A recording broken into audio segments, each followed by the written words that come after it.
வணக்கம். விரிந்த பார்வையின் இன்றைய காலை நேர செய்திச் சுருக்கம் வாசிப்பவர் சூர்யா தேவி.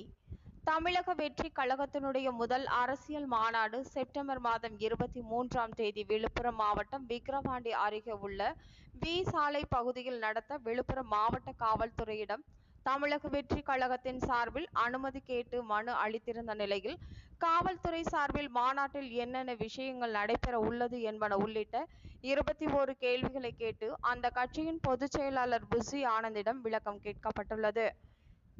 இதனிடையே இந்த மாநாட்டில் காங்கிரஸ் கட்சியின் முன்னாள் தலைவரும் லோக்சபா எதிர்க்கட்சி தலைவருமான ராகுல் காந்தி பங்கேற்க வாய்ப்பு உள்ளதாக தகவல்கள் வெளியாகியுள்ளன.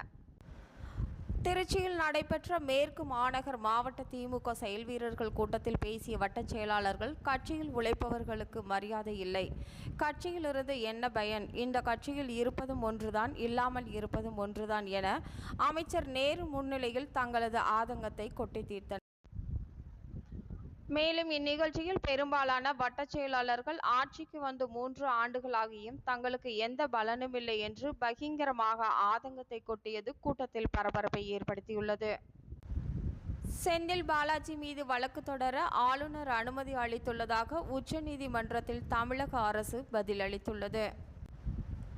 அமைச்சர் உதயநிதி ஸ்டாலினின் பரிந்துரையின் பேரில் திருச்சி தெற்கு மாவட்டத்தில் முன்னாள் முதல்வர் கருணாநிதி பெயரில் கலைஞர் ஆர்மி என்ற ஒரு அணியை உருவாக்கி உள்ளோம் என்று பள்ளிக் கல்வித்துறை அமைச்சரும் திருச்சி தெற்கு மாவட்ட திமுக செயலாளருமான அன்பில் மகேஷ் பொய்யாமொழி தெரிவித்துள்ளார்.